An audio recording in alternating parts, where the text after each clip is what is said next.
चलिए बच्चों, आज हम आपको ना चक्रवृद्धि ब्याज कंपाउंड इंटरेस्ट बताते हैं। देखिए, कंपाउंड इंटरेस्ट हम साधारण ब्याज मतलब सिंपल इंटरेस्ट को बता चुके हुए हैं। अब इसके बाद देखिए कंपाउंड इंटरेस्ट मतलब साधारण ब्याज कैसे किया जाता है, चक्रवृद्धि ब्याज कैसे किया जाता है। कंपाउंड इंटरेस्ट का मतलब हम ये समझेंगे कि होता है चक्रवृद्धि ब्याज लिखा हुआ है 5,000 रुपये का 10% वार्षिक ब्याज की दर से 3 वर्ष का चक्रवृद्धि मिश्रधन तथा कह रहा है चक्रवृद्धि ब्याज क्या होगा। देखिए, चक्रवृद्धि ब्याज साधारण ब्याज क्या होता है, सिंपल इंटरेस्ट, उसका नाम ही है सिंपल इंटरेस्ट। मतलब जो जितना हम ब्याज लेते हैं, जितने पर लिए रहते हैं, उसका जो क्या करते हैं हम, जितना रहता है ब्याज की तरह उसको लगा के वापस करते हैं। लेकिन क्या होता है, चक्रवृद्धि ब्याज जो होता है वो ब्याज पर ब्याज लगाया जाता है। ब्याज पर ब्याज सब लोग कहते हैं ब्याज पर ब्याज। इसका मतलब क्या होता है, जैसे 500 किसी से लिए हो 10% पर और 3 वर्ष के लिए, तो देखिए इसका ब्याज कितना हो जाएगा। हम इसको काट देते हैं तो 5 गुणे हो जाएगा 10 और गुणे हो जाएगा 3, तो 50 और गुणे कितना हो जाएगा 3, यानी 150 रुपये उसका ब्याज हुआ।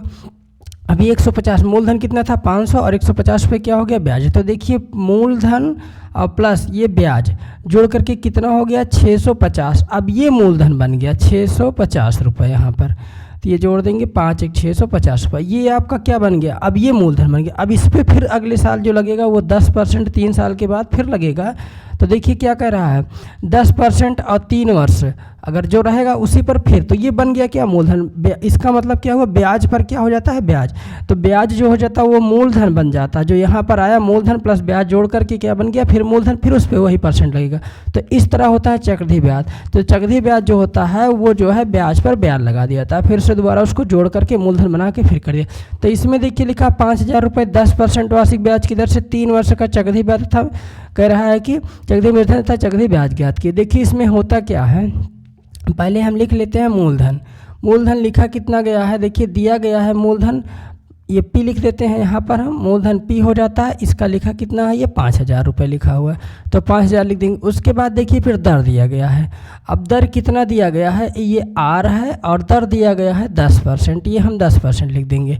उसके बाद फिर लिखा हुआ है समय, तो यहाँ हम देखिए समय को यहाँ पर n से प्रदर्शित किया जाएगा, नंबर ऑफ ईयर। तो कितना वर्ष दिया गया है, यहाँ पर 3 वर्ष दिया गया है, ये हो गया। अब हम इसमें लगाते हैं चक्रवृद्धि ब्याज। देखिए चक्रवृद्धि मिश्रधन पहले कह रहा है, चक्रवृद्धि मिश्रधन का सूत्र लगा देते हैं। तो यहाँ पर लिखेंगे चूँकि चक्रवृद्धि, ऐसे लिख दिया जाएगा चक्रवृद्धि मिश्रधन, चक्रवृद्धि, और उसके बाद फिर लिखेंगे यहाँ पर मिश्रधन। अब चक्रवृद्धि मिश्रधन का सूत्र होता क्या है, पहले इसका सूत्र हम लगाएंगे, चक्रवृद्धि मिश्रधन का सूत्र। तो देखिए चक्रवृद्धि मिश्रधन का सूत्र होता क्या है, ये हो जाएगा A बराबर P और उसके बाद 1 + R/100, इसकी पावर क्या हो जाएगी n लिखा जाएगा। अब देखिए A का मतलब मिश्रधन होता, अब यहाँ नहीं दिया गया है। अब देखिए P का मतलब दिया गया, P का मतलब मूलधन कितना दिया गया है, ये 5,000 रुपये है। फिर उसके बाद 1 + दर R का मतलब 10% दिया गया है, बटे कर देंगे 100, और समय कितना वर्ष है, ये 3 वर्ष हो जाएगा। तो यहाँ पर हम ऐसे कर देंगे। अब देखिए इसको कैसे किया जाएगा, काट दिया जाता है, तो इसको इससे काट दिया जाएगा ऐसे, या 10 से काटिए, 10 का नाम 10 हम 100 हो जाएगा, वही आ जाएगा, यानी कि ये हो जाएगा 5,000। अब उसके बाद देखिए 10 यहाँ पर 1 बचा, ऊपर 1 बचा, नीचे 10 हो जाएगा, ये आ जाएगा समय 3 वर्ष, तो ये हो जाएगा 5,000 ऐसे लिखेंगे। उसके बाद देखिए 10 का नाम 10, 11 बटे कितना हो रहा है 10, और समय कितना लगा देंगे यहाँ पर 3 वर्ष लगा देंगे। अब इसके बाद देखिए ये क्या हो जाएगा 5,000, उसके बाद ये 11 और गुणे 11 और गुणे 11, 3 बार लिखेंगे क्योंकि 3 लगा हुआ है, और नीचे 10 और गुणे 10 और गुणे 10 हो जाएगा। अब इसमें क्या करेंगे, हम चाहे घन करके तब काटे, या हम ऐसे 3 जीरो से इसको 3 जीरो काट देते हैं, काट दिए तो हमारा कितना आया, ये 5 आया। और उसके बाद यहाँ पर 11 गुणे 11 3 बार बचा हुआ है, तो इसको हम ऐसे लिख देते हैं। अब यहाँ पर आ जाइए, देखिए क्या लिखा हुआ है इसमें, कह रहा है कि इसके आगे 5 लिखा हुआ है, 5 लिख दिए। उसके बाद 11 गुणे 11 और गुणे 11, इसका 3 बार गुणा करने पर होता कितना है, यानी कि 11 का घन हमें लिखना पड़ेगा। तो 11 का घन होता कितना है, 1331 होता है, 11 का घन 1331 हो जाएगा, तो यहाँ पर हम 1331 लिख देंगे। उसके बाद फिर 5 से गुणा करेंगे तो 5 × 9 5 हो जाएगा, 5 × 3 15 हो जाएगा, 5 × 9 5, 5 × 3 15 हो जाएगा, और 5 × 3 15 16 6 हो जाएगा, 5 × 9 5 1 6 हो जाएगा, इतना आ जाएगा। 5 × 9 5, 5 × 3 15 हो जाएगा, 5 × 3 15 16 हो जाएगा, 5 × 9 5 1 6, इतना रुपये क्या हो गया, ये मिश्रधन हो गया। इतना रुपए मिश्र धन हो गया। अब देखिए इसमें ब्याज कितना रुपए मिला ये नहीं पता, कितना रुपए इसका ब्याज हुआ ये नहीं पता चला, जोड़ करके आ गया ये। मतलब 5,000 रुपये किसी से लिए थे 10% ब्याज पर 3 वर्ष के लिए, तो कितना रुपए आपको देना पड़ेगा, 6,655 रुपये देना पड़ेगा। लेकिन कितना रुपए ब्याज देना पड़ा ये नहीं पता चला। तो यहाँ इसका दूसरा सूत्र होता है, लिखेंगे चूँकि चक्रवृद्धि ब्याज बराबर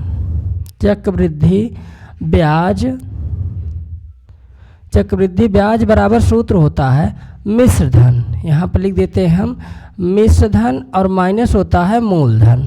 तो मिश्र धन में से मूलधन को घटा दिया जाता है। तो देखिए मिश्र धन में से मूलधन को घटाएंगे तो होगा कितना, ये मिश्र धन हमारा कितना है 6,655 रुपये और मूलधन कितना था 5,000 रुपये था। तो यहाँ हम 5,000 लिख देंगे। तो देखिए इसमें ब्याज कितना रुपए देना पड़ा हमको, 6 देखिए 3 अंक है, 3 जीरो है तो 3 अंक उतार लेंगे, 5 उतार लेंगे, 5 उतार लेंगे, उसके बाद 6 उतार लेंगे, 6 से 5 घटा देंगे तो 1 हो जाए। यानी 1,655 रुपये ब्याज पड़ा और टोटल उसको कितना देना पड़ा 6,655 रुपये देना पड़ा, 1,655 रुपये इसका ब्याज हो गया। तो ये होता है हमारा चक्रवृद्धि का सवाल। देखिए इसमें मूलधन है, दर है, समय है, उसके बाद चक्रवृद्धि मिश्र धन का पहले सूत्र लगाएंगे, फिर उसके बाद जो आ गया चक्रवृद्धि मिश्र धन आएगा, फिर चक्रवृद्धि ब्याज का सूत्र लगाएंगे। चक्रवृद्धि ब्याज का सूत्र लगा देंगे तो ये ब्याज पता चल जाए कितना रुपए इसका ब्याज पड़ा हुआ है और टोटल कितना देना था इतना, इसमें ब्याज कितना हुआ 1,655 रुपये। तो ये होगा। एक सवाल इसमें और ऐसे होती चक्रवृद्धि ब्याज तथा साधारण ब्याज में अंतर। वही पैसा को एक बार चक्रवृद्धि ब्याज में लेता है, एक बार साधारण ब्याज में लेता है, तो उसका कितने का अंतर होता है, कितने का डिफरेंट आता है। तो देखिए अगले वीडियो में जो बनाएंगे तो उसमें हम इसको पढ़ा देते हैं। ये हो जाएगी हमारी चक्रवृद्धि ब्याज। अभी चक्रवृद्धि ब्याज साधारण ब्याज में अंतर हम आपको अगले वीडियो में बताएंगे। तो बस इतना तक ही देख लीजिए।